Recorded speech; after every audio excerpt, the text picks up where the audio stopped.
Discovered that my wife has been having a 5 years-long affair and that my stepdaughter helped her to hide it, so I kicked them both out and emptied our bank accounts.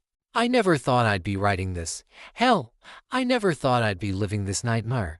But here I am, staring at my computer screen at 2 a.m., trying to make sense of how my life fell apart in just a few short weeks. I'm Paul, 42 years old, and until recently, I thought I had it all: a beautiful wife, Anna, 39, a great stepdaughter, Claire, 17, and a successful career as an architect. We lived in a nice suburb of Chicago, had a close circle of friends, and I genuinely believed we were happy. I guess I was living in a fool's paradise. It all started about a month ago. Anna and I had been married for 8 years, and I'd been in Claire's life since she was 9. I always thought we had a good relationship, not perfect, but whose family is. Anna worked as a pharmaceutical sales rep, which meant she traveled a lot. I never minded. I trusted her completely and was proud of her success. Claire and I had our ups and downs, typical teenage stuff, but I loved her like my own daughter. That day, I was working from home, finishing up some blueprints for a new project. Anna was on one of her business trips, and Claire was at school. I needed to print some documents, but my home office printer was out of ink. I remembered Anna mentioning she had some extra cartridges in her desk drawer, so I went to grab one. As I opened her drawer, I noticed a small, unfamiliar box tucked in the back. Curiosity got the better of me, and I pulled it out. Inside were a bunch of hotel key cards, movie ticket stubs, and small souvenirs. Nothing unusual for someone who travels for work, except these were all from places Anna had never mentioned visiting. There was even a keychain from Las Vegas, a city she claimed to hate. I had a bad feeling, but I told myself I was being paranoid, that there had to be a reasonable explanation, but something didn't feel right. I put everything back exactly as I found it and tried to focus on work, but my mind kept wandering back to that box. Over the next few days, I couldn't shake the feeling that something was off. I started paying more attention to Anna's trips, her phone habits, her explanations of where she'd been. Little inconsistencies that I'd never noticed before suddenly seemed obvious: the way she'd turn her phone face down when I entered the room, how she'd step outside to take certain calls, claiming it was work stuff. I hated myself for it, but I started snooping. I'm not proud of it, but I felt like I was going crazy. One night, while Anna was in the shower, I checked her phone. There were several texts from a contact named Mike from work that seemed oddly personal for a colleague. I didn't have time to read them all, but what I saw broke me. Mike, can't wait to see you next week. I've missed you. Anna, me too. These trips are the highlight of my month. I put the phone down, feeling sick. I wanted to confront her right then, but I knew I needed more evidence. What if I was jumping to conclusions? What if Mike was just a close friend? I needed to be sure before I potentially blew up my marriage. The next day, I did something I'm not proud of. I installed a keylogger on our shared home computer. Anna often used it to check her personal email when she didn't want to bother with her work laptop. It felt like a violation, but I was desperate for answers. A week passed, and Anna left for another business trip. As soon as she was gone, I checked the keylogger data. There were emails going back years to a man named Scott. At first, they seemed innocent enough, discussions about work, industry gossip, but as I read on, the tone changed. They became more intimate, filled with inside jokes and references to times they'd spent together. I dug deeper, checking credit card statements and bank records. I found charges for hotels and restaurants in cities Anna had never mentioned visiting for work. There were even plane tickets to Las Vegas, 3 trips in the past year alone. I felt like I was going to be sick. 8 years of marriage, and God knows how many of those were a lie.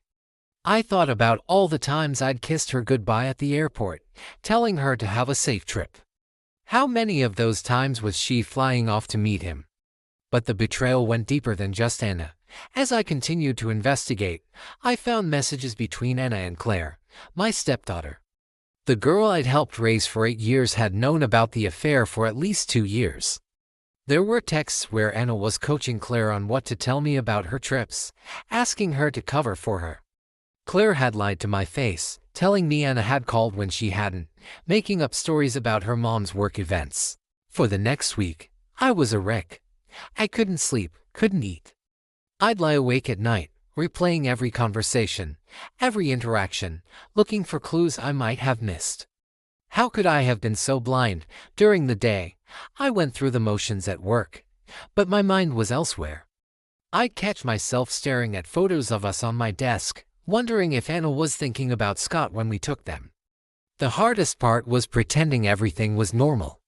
When Anna returned from her trip, I watched her unpack, listened to her stories about boring meetings and networking events, all the while knowing they were lies.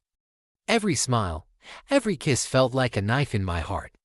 I wanted to confront her immediately, to scream and demand answers, but I forced myself to wait. I needed to be calm, to have all my facts straight. I couldn't give her any room to deny or deflect. Finally, after 3 agonizing days of pretending, I decided it was time. I waited until Claire was out with friends. I couldn't deal with both of them at once. I sat Anna down in our living room, the same room where we'd spent countless evenings watching movies, talking about our days, planning our future. The irony wasn't lost on me. "We need to talk," I said. Anna looked confused, maybe a little worried. "Is everything okay?" I laughed. "No, everything is not okay. I know about Scott." The color drained from her face. She opened her mouth, probably to deny it, but I cut her off. I laid out everything I'd found: the emails, the credit card charges, the trips to Las Vegas. With each piece of evidence, I watched her crumble a little more. When I finished, there was silence. Anna was crying. "I'm so sorry," she finally said. "I never meant for it to go on for so long." "I love you, I do. But what?" I snapped. "You love him too. You're confused." "Save it, Anna. I don't want to hear your excuses." "How long?" I asked. "How long has this been going on?" She hesitated. 5 years, she admitted, but it wasn't always physical. At first, we were just friends. 5 years, I repeated. More than half of our marriage, and Claire. Like a son, we're threatening legal action over the money. Some of my friends think I went too far, especially with taking the money and kicking out Claire. They say I'm punishing a kid for an adult's mistake and letting my anger cloud my judgment. Others think I'm justified, that Anna and Claire betrayed me, and now they're facing the consequences. My family is divided on how to react. My parents are supportive, angry on my behalf for how I've been treated, but my sister thinks I'm being too harsh, especially with Claire.